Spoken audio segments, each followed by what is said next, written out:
10:03 a.m. Vice President Cheney only gives a shoot-down order at 10:10 and 10:20, and this is not communicated to NORAD until 20 minutes after Flight 93's crash. Fueling further suspicion on this front, the fact that 3 months before the attacks of 9/11, Dick Cheney usurped control of NORAD, and therefore he and no one else on planet Earth had the power to call for military sorties on the hijacked airliners on 9/11.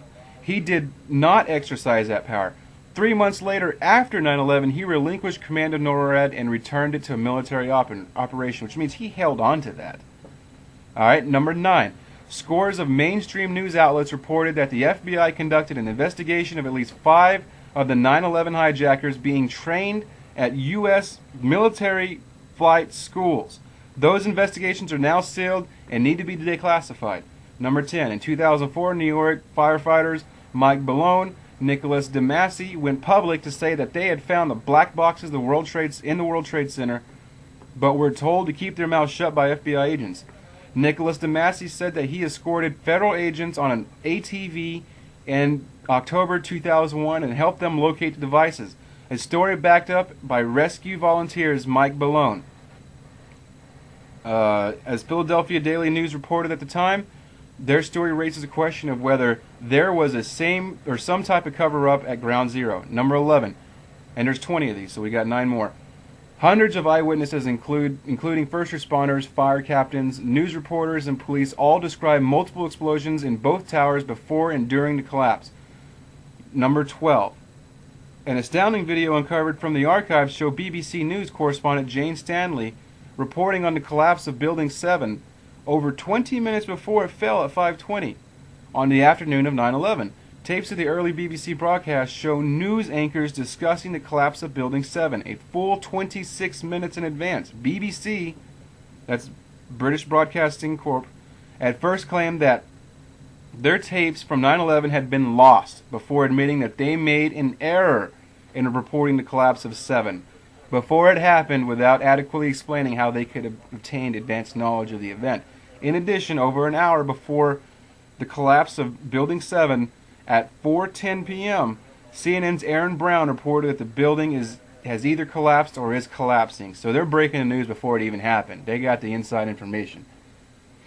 Sheen, number 13. Solicitor General Ted Olson's claimed that his wife Barbara Olson called him twice from Flight 77, describing hijackers of box cutters, was a central plank of the official 9/11 story.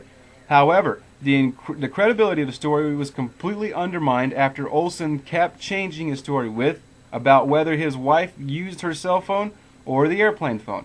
The technology to enable cell phone calls from high-altitude airplanes was not created until 2004. American Airlines confirmed that Flight 77 was a Boeing 757 and did not have airplane phones on board. According to the FBI, Barbara Olson attempted to call her husband only once, and that call failed to connect. Therefore, Olson must have been lying and claimed that he had spoken to his wife from 77. I just got off the plane a couple of months ago, and I could not make a phone call on there. We were flying at roughly 30,000 feet according to my GPS. No cell phone calls are able from an aircraft, and they're prohibited by the pilots.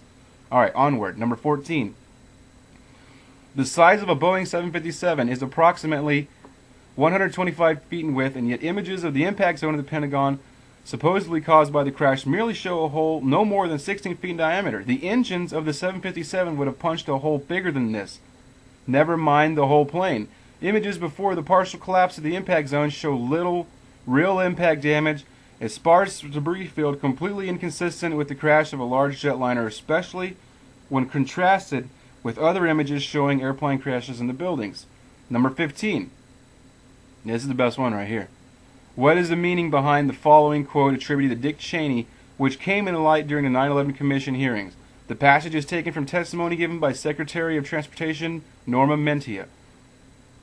During the time that the airplane was coming to the Pentagon, there was a young man who would come in and say to the Vice President, the plane is 50 miles out, the plane is 30 miles out. And when it got down to the plane is 10 miles out, the young man also said to Vice President, do the orders still stand? And the Vice President turned and whipped his neck around and said, of course the orders still stand. Have you heard anything to the contrary?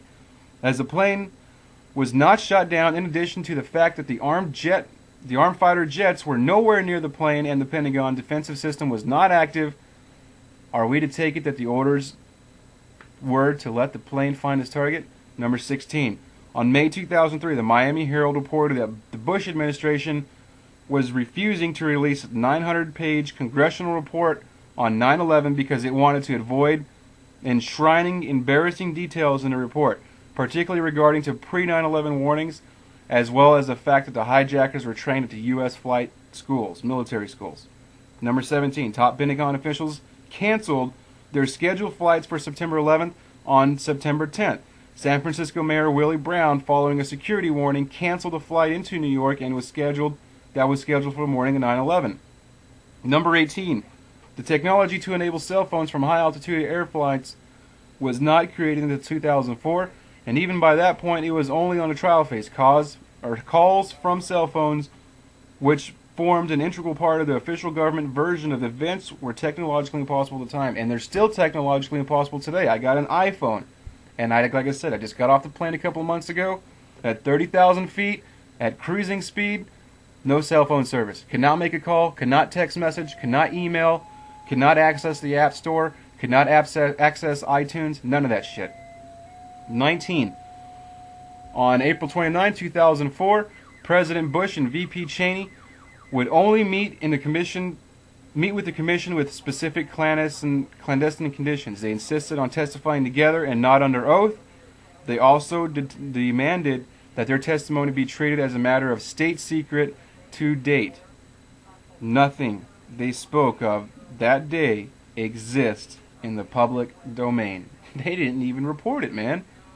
Charlie Sheen. And finally, Mr. President, number 20. A few days after the attack, several newspapers, as well as the FBI reported that a paper passport had been found in the ruins of World Trade Center in August 2004. CNN reported that 9/11 hijacker Ziad Jarriah's visa was found in the remains of Flight 93, which went down in Shanksville, Pennsylvania. At least a third of the World Trade Center victims' bodies were vaporized, and many of the victims of the Pentagon incident were burned beyond recognition. And yet visas and paper passports, which identify the perpetrators and back up the official story of events, miraculously survived, and fires that we are told melted steel buildings. The senior aide appears again to Obama and whispers in his ear, and then quickly moves off. President Obama: well, Charlie, I can't say this hasn't been interesting. As I said earlier, you've showed up today focused and organized. Regardless how I feel about the material you've presented, I must commend your dedication and zeal. However, our time here is up. And President gets up, and Charlie Sheen gets up. Mr. President, one more second. The President starts toward the door. I follow him quickly, step by step. Mr. President, I implore you, based on the evidence you now possess, to use your executive power. Prove to all of us, sir, that you do in fact care. Create a fully comprehensive and open congressional investigation of 9/11 and its aftermath. The families deserve the truth. The American people and the rest of the free world deserve the truth, Mr. President. He pauses. We shake hands. Sheen, make sure you're on the right side of history, Mr. President. Obama breaks his handshake. He says, I am on the right side of history. Thank you, Charlie. My staff and I will be in touch. I watched as he strides gracefully out of the room.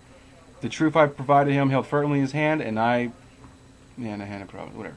So that's the whole thing. This is an open letter from Sheen. He had 20 minutes of live time with Obama, and he hit him hard. He hit him with everything. But Mr. Sheen and Alex Jones, Infowars.com, people who are watching this, I would say, I'm not critiquing, and I applaud your thing, but I will say one thing. Man, you didn't talk about the thermite. Damn it. Had you mentioned the thermite, that would have been another nail. I mean, what you gave him was enough.